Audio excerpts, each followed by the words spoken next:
Perkenalkan, nama saya Carolina Fatima. Saya mahasiswa PPG dalam jabatan Universitas PGRI Mahadewa Indonesia. Pada kesempatan ini saya melakukan PPL tahap 1 di SMA Negeri 2 Satapese Lakemajo, Kabupaten Manggarai, Nusa Tenggara Timur.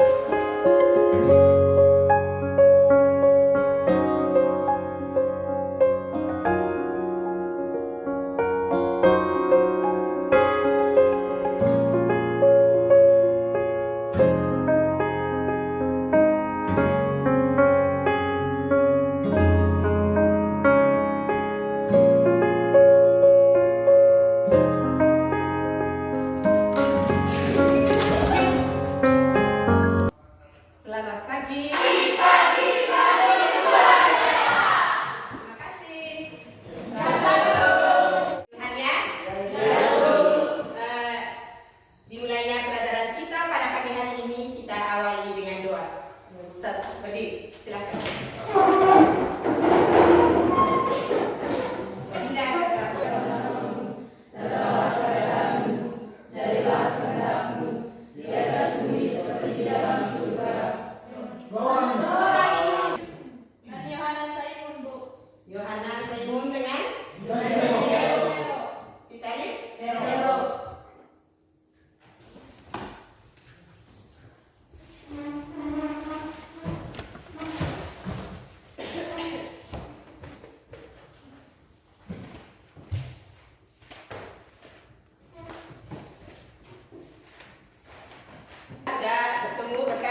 Membahas tentang teks eksplanasi. Kali ini pertemuan yang kedua kita membahas berkaitan dengan KD 3.4 menganalisis struktur dan kebahasaan teks eksplanasi. Di dalam KD ini ada tujuan pembelajaran yang harus kalian capai. Yang pertama, peserta didik dapat mengidentifikasi struktur dan kebahasaan teks eksplanasi. Yang kedua, peserta didik dapat menelaah teks eksplanasi berdasarkan struktur dan kaidah kebahasaannya. Itu ada dua hal tujuan yang kalian harus capai pada pertemuan ini. Kalian paham? Paham. Ya. Ibu, apa yang dimaksudkan dengan teks eksplanasi? Angkat tangan yang tahu. Tertib ya. Ari. Silakan. Yang dimaksud dengan teks eksplanasi adalah teks yang menerangkan atau menjelaskan mengenai proses atau fenomena alam maupun fenomena sosial. Mantap. Terima kasih. Siapa yang tahu katanya? Adinda. Perbedaannya adalah teks eksplanasi menjelaskan bagaimana proses terjadinya suatu fenomena baik alam maupun sosial yang terjadi secara alamiah. Sedangkan teks prosedur adalah menjelaskan bagaimana proses pembuatan sesuatu. Iya. Tepuk tangan untuk Adinda. Mantap. Ya, jadi diskusi kelompok, tanya jawab, dan ada juga penugasan yang harus kalian kerjakan. Media pembelajarannya adalah pakai PowerPoint. Sedangkan penilaiannya, Ibu menilai kalian berdasarkan presentasi dan keaktifan kalian saat KBM berlangsung. Berarti mulai sekarang dan saat presentasinya nanti. Kalian paham ini?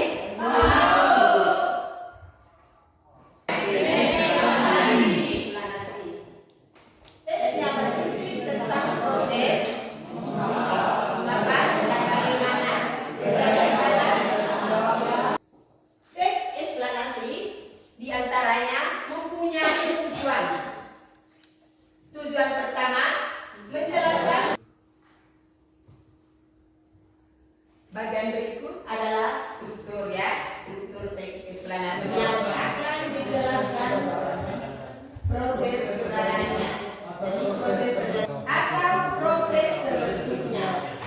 Yang berikut adalah urutan sebab akibat dari masalah tadi yang diceritakan ya. Berisi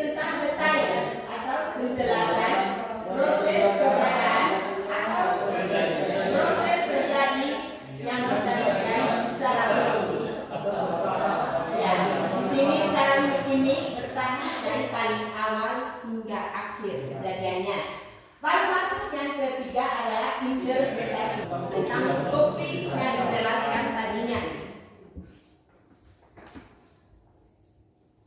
Di sini ada ciri-ciri juga, ciri-ciri teks eksplanasi. Satu, strukturnya terdiri dari pernyataan umum, ya. Berarti pernyataan umum yang disampaikan dulu, baru urutan setelah baru masuk ke interpretasi seperti yang sudah dijelaskan tadi. Yang kedua, memuat informasi berdasarkan fakta, ya. Fakta maksudnya nyata terjadi, bukan berdasarkan rekayasa. Sudah itu faktual, itu memuat informasi yang bersifat ilmiah atau keilmuan seperti sains dan yang lainnya. Sekarang masuk di kaidah kebahasaan.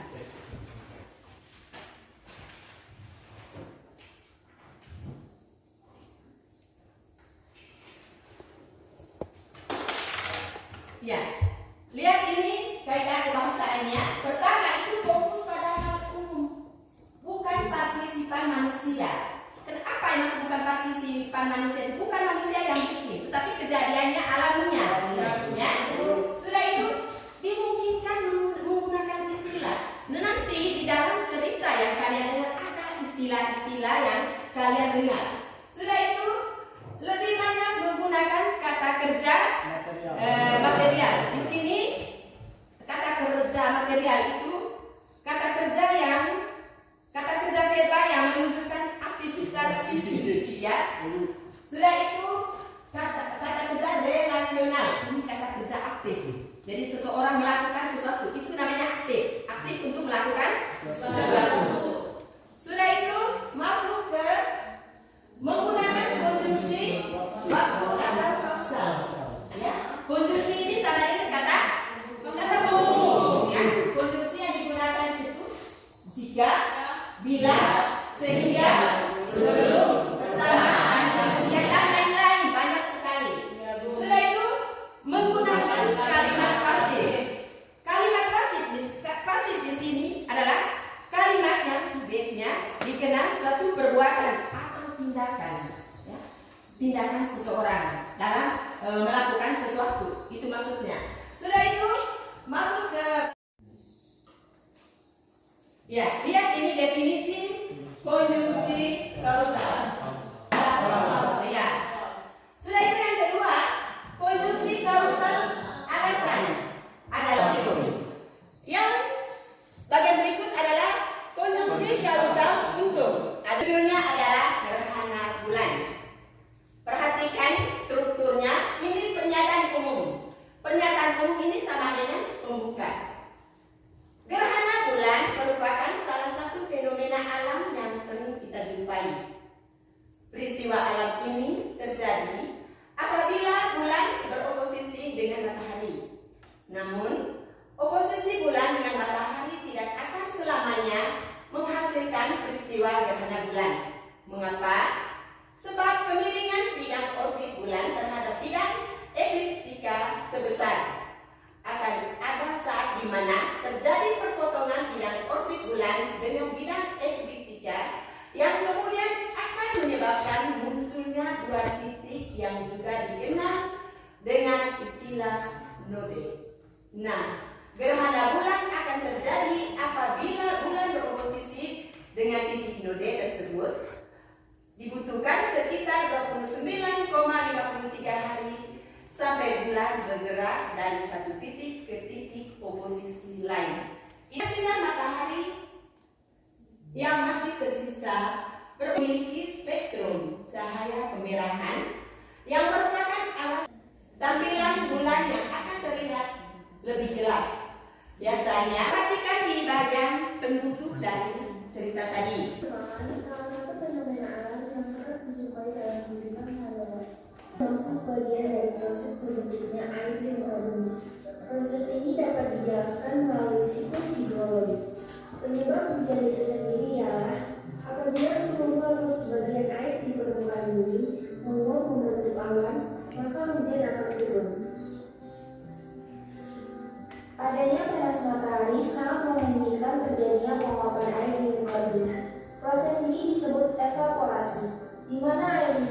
bumi akan berubah wujud menjadi gas dan naik ke atas atmosfer bumi. Semakin tinggi panas matahari, maka semakin banyak pula air yang menguap dan naik ke atmosfer bumi. Selain evaporasi, ada juga transpirasi. Ini merupakan proses penguapan air yang terjadi pada tumbuhan saat melakukan pernapasan. Akan tetapi, juga air yang dihasilkan dari proses ini jauh lebih sedikit dibandingkan dengan proses evaporasi. Selanjutnya, uap air di atmosfer akan mengalami proses pengambunan atau kondensasi, di mana uap air akan berubah menjadi partikel-partikel es berukuran kecil. Ini dipengaruhi oleh suhu udara yang sangat rendah di ketinggian tersebut. Partikel-partikel es tersebut kemudian menyatu membentuk awan. Semakin banyak partikel-partikel es yang menyatu,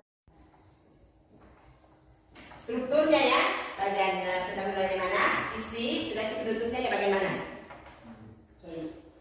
Iya, tadi. Bagian isi ayat identifikasi fenomena ini.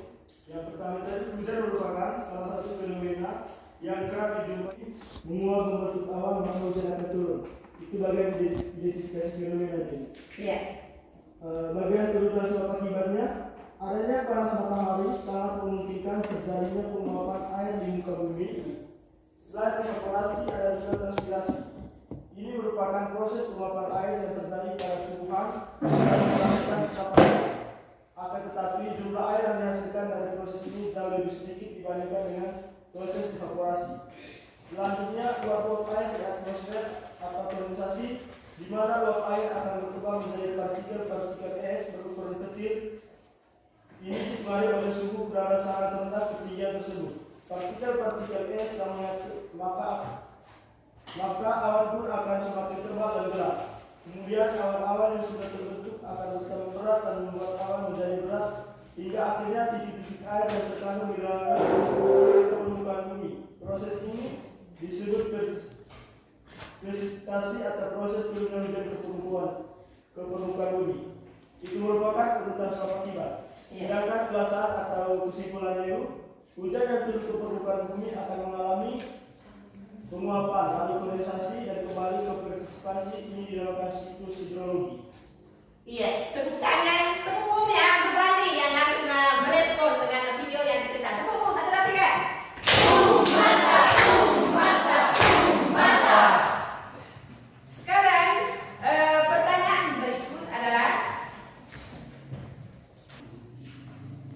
Yang pertama, hidrologi.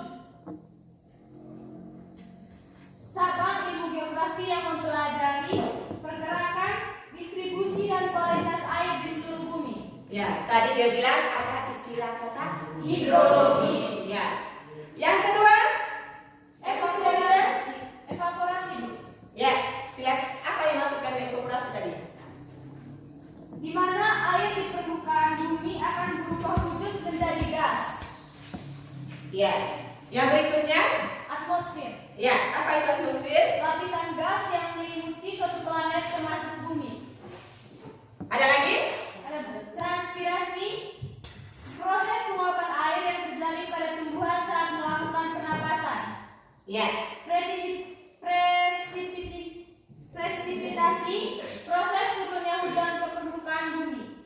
Dan yang terakhir Bu, kondensasi, di mana uap air akan berubah menjadi partikel-partikel es. Terima kasih Adinda. Tepuk tangan untuk Adinda. Terima kasih. Nah, Ibu bagikan ya. Kalian dulu berkelompok. Silakan. Ibu mau bagi seluruh kali ini.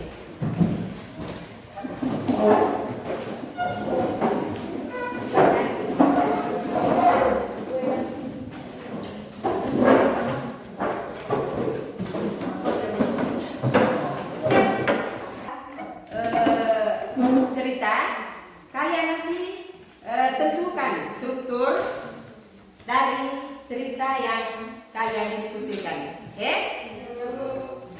Kalian kerja. Ya. Ya.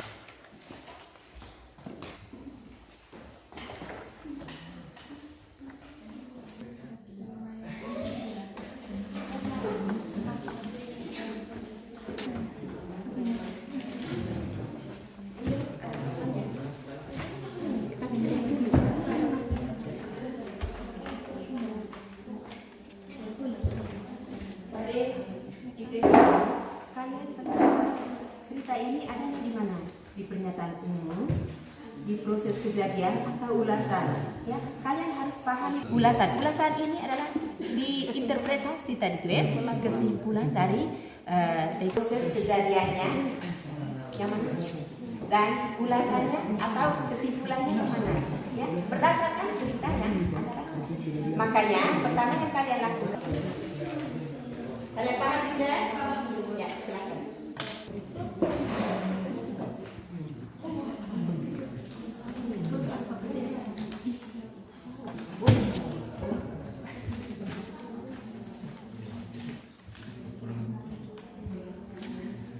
Ada yang bingung?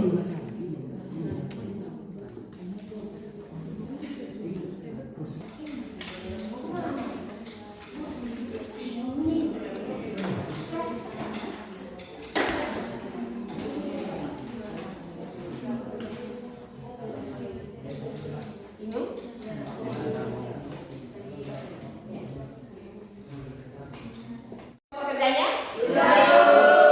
Ya, kelompok siapa yang siap untuk presentasi? Pertama. Ya, silakan maju. Ya, satu orang dari moderatornya ya.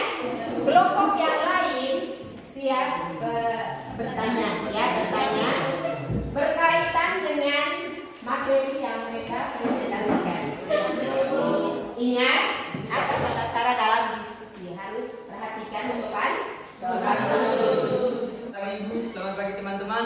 Pagi. Terima kasih atas waktu dan kesempatan yang diberikan kepada kelompok kami.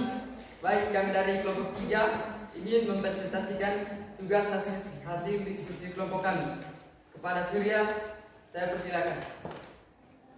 Terima kasih. Saya akan membacakan contoh salah satu teks eksplorasi yang dengan judul Stop Narkoba.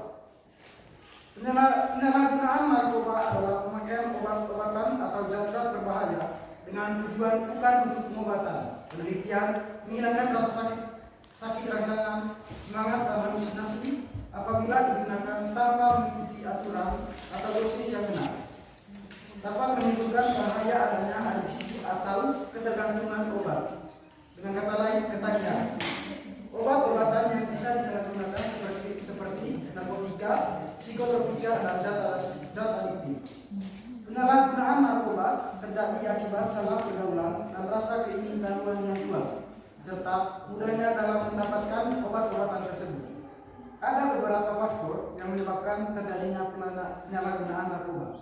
Yang pertama, faktor diri, yaitu faktor yang ditimbulkan dalam diri orang tersebut seperti mencoba karena penasaran dan keinginan untuk bersenang-senang. Yang kedua, faktor lingkungan, yaitu faktor yang berasal dari lingkungan sekitarnya, seperti keluarga bermasalah dengan dan bergaul dengan pengguna atau pengedar narkoba. Yang ketiga, faktor ketersediaan narkoba, seperti narkoba semakin mudah didapat dengan harga yang terjangkau dan bisnis narkoba menjanjikan keuntungan yang besar. Penggunaan obat-obatan terlarang secara terus-menerus dapat menyebabkan kecanduan. Jika sudah kecanduan, maka orang tersebut akan melakukan segala hal untuk mendapatkannya. Penyalahgunaan narkoba yang dilakukan seseorang akan berdampak negatif pada dirinya sendiri, seperti mengalami perubahan sikap, sering membolos, suka mencuri untuk membeli narkoba, mengalami kegilaan, dan juga yang lebih mengkhawatirkan adalah kematian. Penyalahgunaan narkoba sudah banyak terjadi di kalangan masyarakat. Adapun cara mencegah terjadinya penyalahgunaan narkoba yaitu memberikan pendidikan agama sejak dini agar mengetahui mana yang baik dan mana yang buruk. Awasi pergaulan di sekolah maupun di luar sekolah dan berikanlah perhatian khusus agar ia tidak perlu mencari kesenangan dengan cara yang salah. Oleh karena itu, harus ada sinergi antara masyarakat dengan pemerintah untuk menggalakkan pencegahan dan pemberantasan masalah tersebut. Demikian dari kelompok kami. Kami persilakan kepada teman-teman untuk bertanya. Atas waktu dan kesempatan yang telah diberikan, kami dari kelompok 2 ingin bertanya. Pertanyaannya, identifikasikan struktur dari teks eksplanasi yang kalian sudah buat. Terima kasih. Baik, saya akan memberi pertanyaan kepada kelompok 3. Apakah kecanduan alkohol dan narkoba dapat disembuhkan? Saya akan memberi pertanyaan kepada kelompok 3.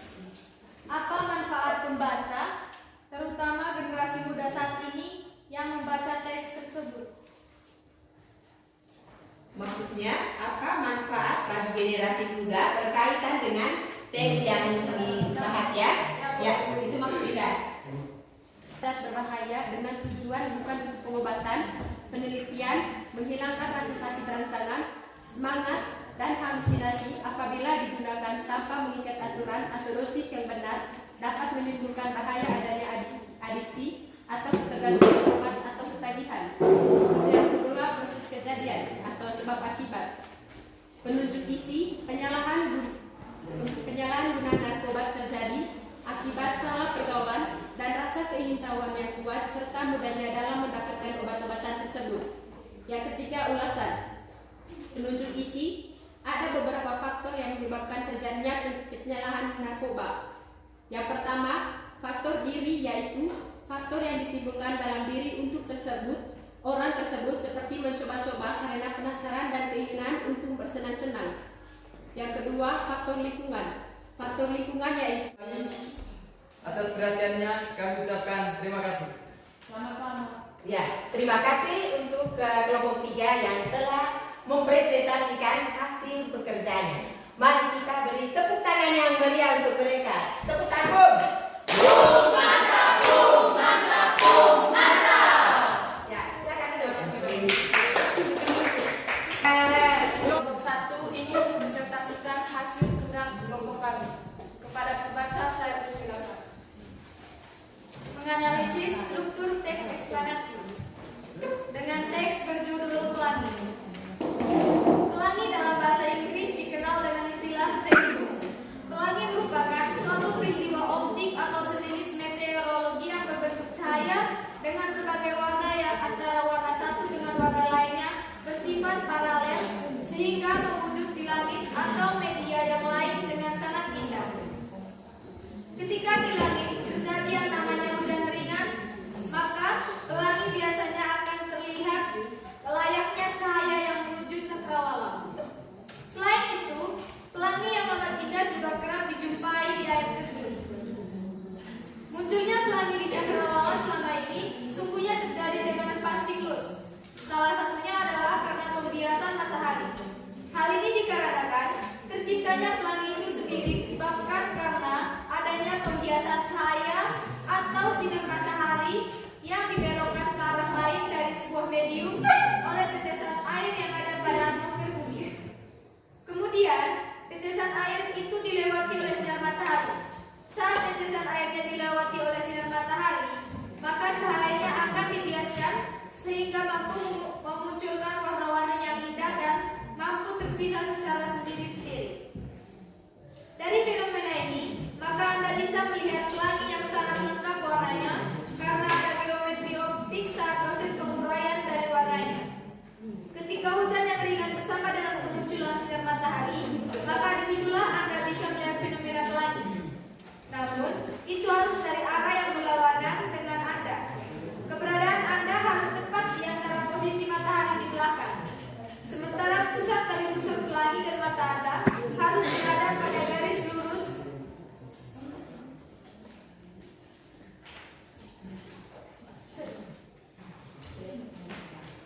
Baik, kami persilakan teman-teman untuk bertanya.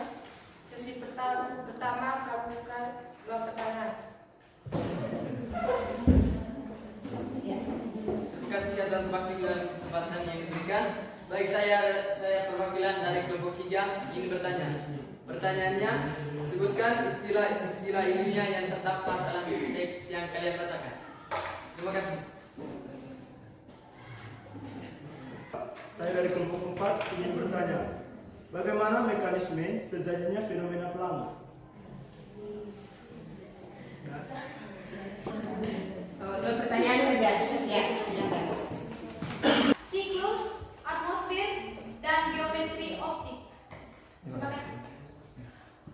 Pas. Sekarang kami akan menjawab pertanyaan dari kelompok 4. Bagaimana terjadinya pelangi?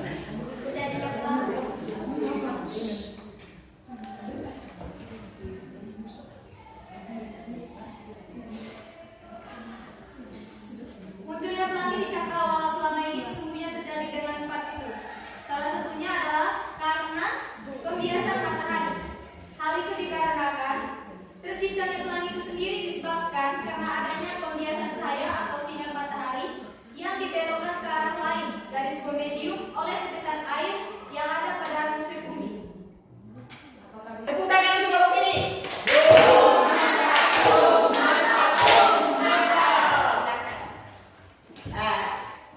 Sekarang masuk ke kesimpulan dari materi kita pada pagi hari ini. Kalian paham berkaitan dengan struktur teknis planasi? Coba kalian bikin kesimpulan berdasarkan apa yang kalian paham berkaitan dengan struktur ini. Ibu kasih kesempatan untuk kalian untuk membuat kesimpulan. Silahkan.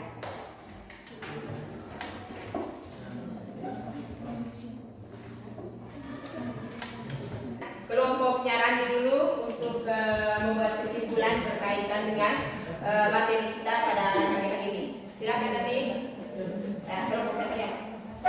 Di pelajaran hari ini kami dapat menyimpulkan bahwa untuk membuat sebuah teks eksplanasi kita perlu memperhatikan beberapa struktur. Ya, terima kasih untuk kelompoknya Randi. Kesimpulan dari materi pembelajaran hari ini adalah kami dapat mempelajari dan memahami struktur-struktur teks eksplanasi, unsur kebahasaannya, dan juga istilah-istilah ilmiah yang bermanfaat. Ya, terima kasih Arinda. Kelompok lain, silakan.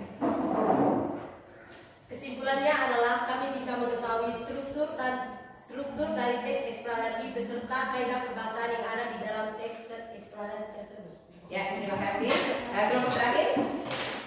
Kesimpulan yang kami ambil adalah kami dapat menjelaskan apa itu teks eksplanasi serta mengetahui struktur dan kaidah bahasa teks eksplanasi. Ya, tepuk tangan untuk kalian. Ya,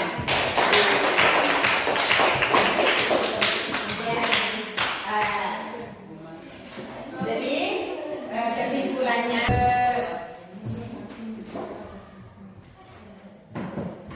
kesimpulan berkaitan dengan materi kita pada pagi hari ini adalah pertama itu tadi kita bahas berkaitan dengan apa yang dimaksudkan dengan teks eksplanasi, yaitu teks yang berisi mengenai suatu proses mengapa dan bagaimana kejadian alam, sosial, ilmu pengetahuan dan budaya yang dapat terjadi. Yang kedua adalah struktur. Di dalam materi kita pagi ini yang ditekankan adalah struktur. Bagaimana cara menulis teks eksplanasi. Pertama itu pernyataan umum, urutan sebab akibat dan ya. Jadi kalian bisa baca sendiri? Ya, itu adalah kesimpulan dari materi kita pada pagi hari ini. Merefleksi dari pembelajaran kita pada pagi hari ini. Ada yang kalian belum mengerti kan? Alhamdulillah ya, puji Tuhan. Kalian sudah mengerti dengan apa yang kita pelajari pada pagi hari ini. Dan Ibu sarankan supaya lebih paham lagi, kalian cari sumber lain, ya. Sumber lain berkaitan dengan contoh teks eksplanasi, ya. Bahwa contoh teks eksplanasi itu seperti ini. Kita sebab akibatnya kenapa, ya? Sudah itu manfaatnya untuk kita yang membaca itu apa, ya? Itu makanya Ibu anjurkan supaya kalian bisa membaca teks eksplanasinya dari sumber-sumber lain.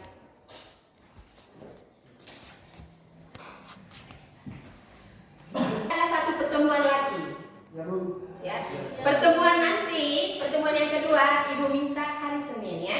Hari Senin kita belajar bagaimana pola pengembangan dan cara membuat teks eksplanasi. Ya. Kalian nanti Ibu arahkan untuk bagaimana cara membuat teks eksplanasi. Intinya dasarnya kalian sudah tahu bahwa strukturnya seperti ini dan kalian paham betul bagaimana cara penulisan teks eksplanasi. Bagaimana kita tutup kegiatan kita dengan doa. Sekarang kita tutup kegiatan